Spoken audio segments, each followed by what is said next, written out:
You've got a rough deal structure, you've got a price, you've got a level of commitment from the seller and the buyer to this kind of rough idea of what the transaction is going to look like. Everybody's aware that that might change once you get into due diligence, but you're also not spending any money on due diligence before the LOI to get to, a more comprehensive, definitive agreement and going through maybe some accounting and legal.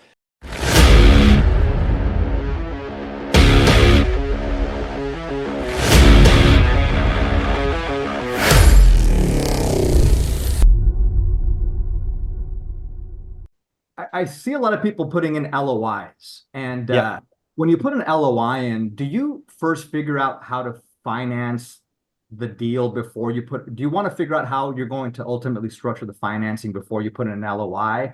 Or is it like a future me problem where you just put an LOI and then if they accept the terms and then at that point you try to figure out how you ultimately will fund it? What is your process? What's your thought process about that?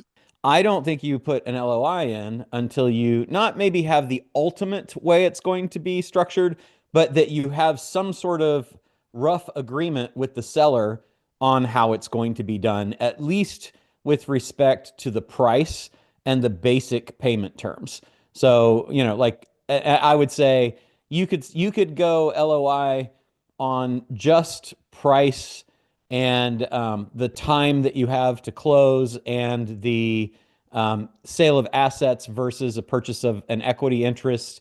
And that could be like the barest of bones. But to me, it's kind of a waste of time until you have a little bit more clarity on what the deal is going to look like. So I like the idea of, hey, we've had a conversation, the seller and me, and we're going to agree that we're going to pay, $1 million for the business, and the seller's going to carry back 30%, and then I'm going to go get an SBA loan for the difference, or something at least like that. Now, when you've got that, you've got their agreement on a price. You've got generally them looking at you as the buyer. They're future pacing themselves to the deal being done. So they're kind of invested in making it happen. So I do think that's good. The big purpose of the LOI is that you've got a rough deal structure, you've got a price, you've got a level of commitment from the seller and the buyer to this kind of rough idea of what the transaction is going to look like. Everybody's aware that that might change once you get into due diligence,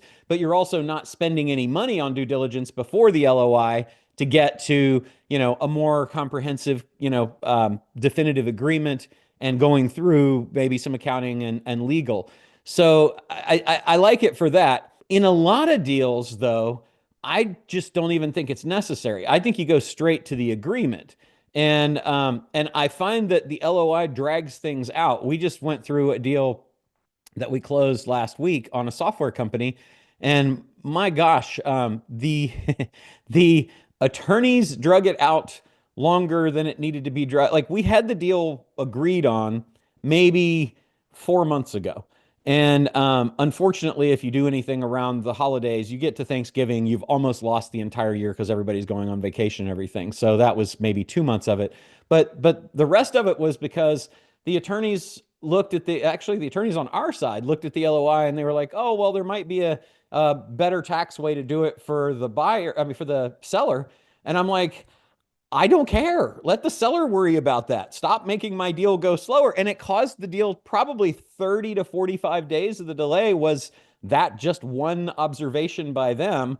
And then going back and forth to get an LOI, which then we ultimately had to go through the whole thing again to get the definitive agreement. And it just felt like, I mean, did we really need it? Like it wasn't something that was on the market. It's different if you're kind of forced into the process because you're dealing with an investment banker or a business broker and that's their process. But if not, and you're just buying the company, I think you have the conversations with the seller, you agree on things, and even more than an LOI, just a term sheet that commits, that says, look, hey, 1, 2, 3. 1, I'm going to pay this much for it. 2, you're going to finance that. Great. 3, I'm going to take care of the rest. Yeah. Okay, cool. 4, we're going to close it in the next 30 days. Fantastic. 5, I'm going to do due diligence and you're going to get my stuff. 6, you're going to sell me the assets as opposed to the equity. Sound good? Good. Yeah. Sign here.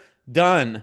right? I like that as a, and still at the top it says, subject to financing approval, whatever. It's not binding, but it's so much quicker to do a term sheet 1, 2, 3, 4, 5 than to do an LOI that gets people in and gets their deal blockers involved, like their accountants and their personal friend advisors and their uncle, sister's cousin that did a deal 17 years ago.